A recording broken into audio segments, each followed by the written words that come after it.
harus lama-lama, asal serius bisa sebenarnya ya. Padahal kita di sekolah 6 tahun, 9 tahun belajar Iya. bahasa Inggris. Iya bener juga. Dari SD loh, belajar bahasa Inggris dari SD sampai SMA. Pas kuliah kagak ngerti bahasa Inggris.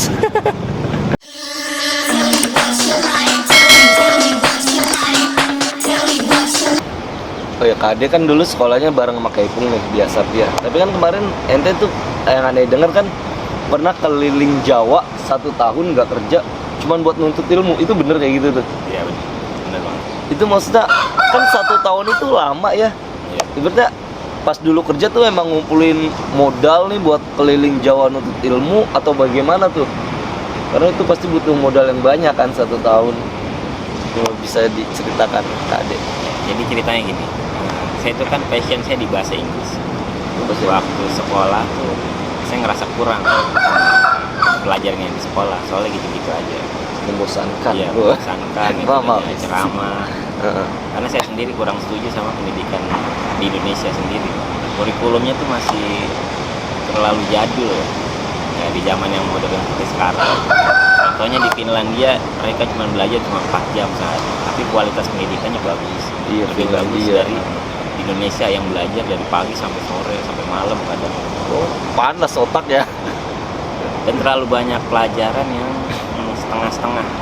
Jadi terlalu banyak yang dicampur-campur, jadi nggak fokus misalnya. Oh iya sih, nggak diarahin ke satu mata pelajaran fokus sampai dia ahli di bidang itu Iya. gitu ya. Kita jurusan itu cuma ada di SMK sama di universitas, Iya. baru bisa nentuin jurusan. Iya. SD SMP-nya dijeglok aja semua pelajaran. Padahal ngerti juga enggak, passionnya apa, hobinya apa, cita-citanya apa. Iya, Karena berarti. kan ada yang seneng biologi, mereka nggak butuh belajar olahraga. Mm-mm. Ada Ibaratnya, yang seneng bulu tangkis, dia nggak butuh belajar kimia, iya, karena bukan passion. bukan passion dia, dipaksain juga kayaknya masuknya susah Iya, gitu ya. ini juga bisa. Kayak di Jepang juga kan dari SD udah diarahin ke bidangnya masing-masing Benar. ya. Juga fasilitasnya kurang memadai di Indonesia kan. Metodenya ceramah, murid ngedengerin dari pagi sampai sore gitu. Lagi ya lama-lama ngantuk ya. Padahal kan faktanya tuh fokusnya murid atau siswa itu cuma 20 menit di awal. Sisanya pikiran mereka keluar. Udah nggak fokus, jadi guru mau ceramah kayak apa, mereka paling ada yang bengong, ada yang ngantuk, ada yang ngobrol. Nyoret meja, ada yang Nyoret. gambar. Nah, di iya. belakang, nulis nama. Jadi ya kasihan gurunya juga sih ya. Daripada kayak gitu mendingan ganti metode gitu ya. Banyakin praktek daripada teori. Praktek ini dibanyakin. Itu juga fakta terbaru dari dinas pendidikan tuh jurusan apa sih ya, rata-rata masyarakat Indonesia tuh yang lulus yang bekerja beda 80% tuh beda sama jurusan yang dia ambil. Contohnya guru tapi dia jadi desainer misalnya. Jadi pada nggak nyambung nih ya. Sesuai pendidikannya sama pekerjaannya.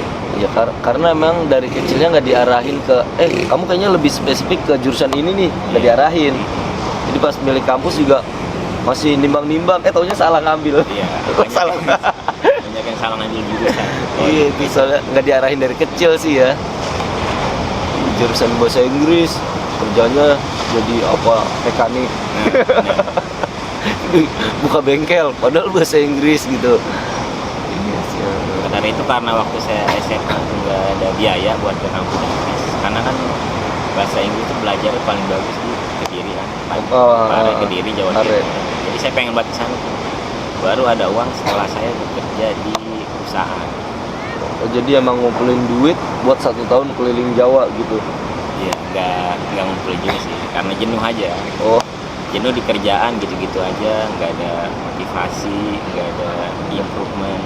iya nggak buat ada. lebih maju lagi. Tantangannya nggak ada Iya. juga ya. Jadi ngelanjutin passion Kediri. Jadi ternyata di Kediri itu keren banget. Lebih dari ekspektasi yang saya bayangin. Jadi di sana semua belajar ngomong bahasa Inggris bener. Setiap hari. Iya, kita ngomong bahasa Inggris. Kalau kita ngomong bahasa lain tuh didenda, ada punishment. Oh, punishment-nya apa tuh? Berupa apa? Kayak kita ngomong bahasa Indonesia tuh denda Rp2.000. Oh, oh iya, setiap satu kata 2.000. Iya bener. Jadi maksa kita buat ngomong bahasa Inggris terus. Selama berapa lama tuh di Pare? Pare ya berarti ya? Pare itu saya sekitar 3 bulan dari 2018 akhir sampai 2019 awal. Oh, selama 3 bulan itu ngomong bahasa Inggris ya terus tuh. Iya, bahasa Inggris terus. Maksain aja. Kalau mau bisa ya harus maksa. Tapi itu selama 3 bulan tuh ibaratnya keluar situ udah bisa dibilang jago bahasa Inggris gitu kali ya? Ya kalau untuk 3 bulan sih ya nggak jago-jago banget, middle ya. Iya maksudnya udah lumayan gitu ya, pertengahan. Karena di sana tuh bisa banyak kursusan yang ngejamin 6 bulan di sana tuh setara S1 pendidikan bahasa Inggris di universitas. Oh, jadi 4 tahun di kampus setara dengan 6 bulan di Kediri. Mendingan 6 bulan selesai ya. Itu dia dapat sertifikat atau ijazah gitu nggak sih keluar situ? Setiap kursusan punya sertifikat sendiri. Ada sertifikatnya sendiri ya. Dan itu TOEFL di sana tuh jujur, artinya nggak bisa dimain-mainin. Iya kalau di karena sertifikatnya asli buat ke luar negeri, sertifikat TOEFL-nya udah diakuin sama luar negeri. nggak bisa main-main. nggak bisa nyogok. Iya. Biasanya kan ada yang bayar GoPay, TOEFL-nya langsung 550. Itu yang bahaya. Iya, berarti nggak ada sogok menyogok lah ya. Dan di sana tuh kalau mau TOEFL harus masuk kelas dulu selama sebulan. Oh, Nggak bisa langsung daftar. oh gitu. Ada kelasnya dulu. Berarti kayak di tes dulu kali ya. Prepare dulu, persiapan persiapan. belajar. Kan sayang kalau nggak lulus atau nilai jelek itu bayar mahal-mahal. Dia bayarnya berapa sih kalau untuk dapetin TOEFL-nya? TOEFL tuh kalau waktu saya 2019 750. 750. Nah, kalau gagal berarti bayar ulang lagi. Iya, sayang. Oh iya, mendingan sebulan dulu prepare ya. Soalnya sertifikatnya internasional, jadi nggak bisa main-main. Asli nilai.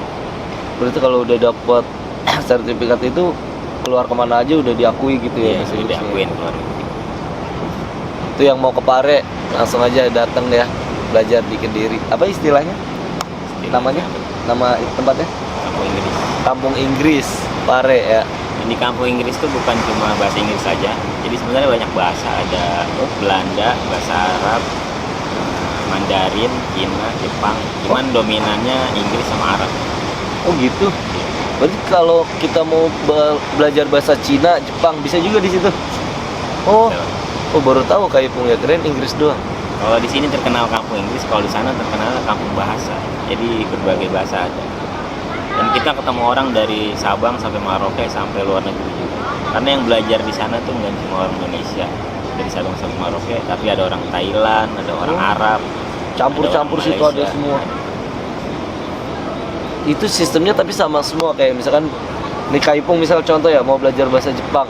Itu misalkan di situ 6 bulan. Sama juga tuh ibaratnya udah bisa lumayan jago bahasa Jepang gitu kali ya. Kalau itu kembaliin lagi ke minat sama niat belajar. Iya, niat. Kalau sungguh-sungguh ya lebih cepat. Sama kayak yang bahasa Inggris tadi gitu kan. Ada yang 2 bulan, kalau sungguh-sungguh ya bisa gitu. Ada kalau cuma main-main, cuma jalan-jalan ya lama di sana. Itu dia kayak sistem asrama gitu atau ntar kita tinggalnya beda lagi gitu? Kalau di sana tuh cuman ada 3 tempat, yang pertama kursusan, yang kedua asrama, yang ketiga tuh warung atau kafe. Oh, Jadi isinya satu kampung cuma kursusan, warung, kafe. Waktu saya di sana tuh ada 217 kursusan dengan banget. metode yang berbeda-beda. Oh dia satu kampung beda-beda. Iya, kursusannya ada 217, ada Arab, Inggris, Mandarin, Jepang dan lain-lain. Jadi kita bisa pilih metode mana yang sesuai sama kita. Ada yang metodenya banyak game, ada yang metodenya speaking terus, public speaking terus, Ada yang pakai musik juga. Iya, ada yang pakai musik, ada yang pakai lagu, jadi macam-macam. Keren ya. Wah, Kaipung jadi pengen belajar bahasa Jepang ini. Dan Pare itu menurut saya patut jadiin contoh ini ya, kurikulum standar nasional. Bagus banget berarti. Jadi orang belajar itu sesuai passionnya. Iya. Peminatnya bahasa Inggris ya udah dia ke kampung Inggris. Iya. Jadi fokus 3 bulan bisa bahasa Inggris. Ibaratnya nggak harus lama-lama, asal serius bisa sebenarnya ya. Pada kita di sekolah 6 tahun, 9 tahun belajar bahasa Inggris. Iya bener juga. Dari SD loh. Belajar bahasa Inggris dari SD sampai SMA. Pas kuliah kagak ngerti bahasa Inggris. Jadi ya problemnya di Indonesia ya itu terlalu campur-campur. Iya kebanyakan, jadi sayang doang ya. Nggak ada yang masuk gitu, cuma kayak capek belajar doang jatuhnya. Makanya banyak anak kiai, anak-anak orang yang ya udah paham pendidikan gitu. Mereka fokusin anak gitu. Jadi mereka setahun di pondok pesantren ngapal Quran misalnya, terus di tahun keduanya mereka belajar bahasa Arab, Inggris dan lain-lain. Jadi fokus. Ya, kalau sekarang kayaknya lama-lama nih kayak sarjana tuh nggak terlalu diinin, iya nggak sih? Iya. Jadi lebih mengutamakan kualitasnya. Ya. Percuma lu sarjana tapi nggak berkualitas, lebih baik nggak sarjana tapi berkualitas gitu kali ya. Iya. Karena Gitu. Apple sama Microsoft tuh sekarang nggak lihat ijazah, mereka lihat skill. Iya ibaratnya percuma lu sekolah S1 tapi nggak bisa apa-apa gitu kan ibaratnya. Di tesnya tuh di apa ya namanya? Di syarat rekrutmennya itu nggak ada harus S1, harus rapi, Nggak ada. Mereka cari yang Apple ya, Apple sama Microsoft. Mereka yang cari bisa ini nggak bisa itu kan. Oh iya penting keahliannya Iya, gitu ya. mereka ahli. Oh mungkin lu datang nih ngelamar, sini gua tes bisa nggak? Kalau bisa masuk, Nah. walaupun lulus SD juga. Iya. Yang penting bisa nih. Tuh, jadi skillnya ya kayak pun juga skillnya masih sedikit ditingkatkan. Karena Yang penting- kita berdua guru jadi kita paham soal nilai. Iya bener. Ya, Karena kan? nilai itu nggak menentukan masa depan tapi kemampuan. Sebenarnya yang paling dilihat guru harusnya dari kemampuan siswanya. Yang ranking 1 belum tentu ini banget sih ya. Masa depannya cerah. Kadang ada yang kayak gitu-gitu lah ya, kita tahu. Karena sering terjadi, bukan kita ngarang atau ngasal, karena kenyataannya seperti itu. Iya benar, karena kita bertahun-tahun di dunia pendidikan gitu kan, jadi agak sedikit paham lah ya. Yang IPK-nya jelek itu jadi bos, kan? Iya. IPK-nya bagus jadi karyawan biasa. Iya bener, temen Kaipung ada yang dulunya bandel banget, kagak bisa apa-apa. Jadi dokter sekarang. Ada yang jadi polisi, padahal dulu mah ya Allah jauh kemana-mana. Iya soalnya mungkin dulu dia belum dapetin passion dia gitu ya. Dia pinginnya ini, tapi di kelas diajarinya campur-campur, jadi dia malah nggak ngikutin semuanya dulu gitu. Ketika udah gede baru deh fokus ke passionnya. Berarti selain ke Pare kemana lagi nih Kak Ade? Selama satu, kan di Pare berarti 3 bulan ya. 3 bulan. Terus kemana lagi tuh menuntut ilmunya? Kemarin 3 bulan udah ngerasa bisa lumayan karena udah belajar speaking sama grammarnya itu selesai dalam waktu 1 bulan. 1 bulan grammar. Dari NC sampai JR itu 1 bulan selesai. Cepet ya. Yang harusnya bertahun-tahun di sekolah. Iya. Cuma 1 bulan. Di luar bisa 3 tahun kali.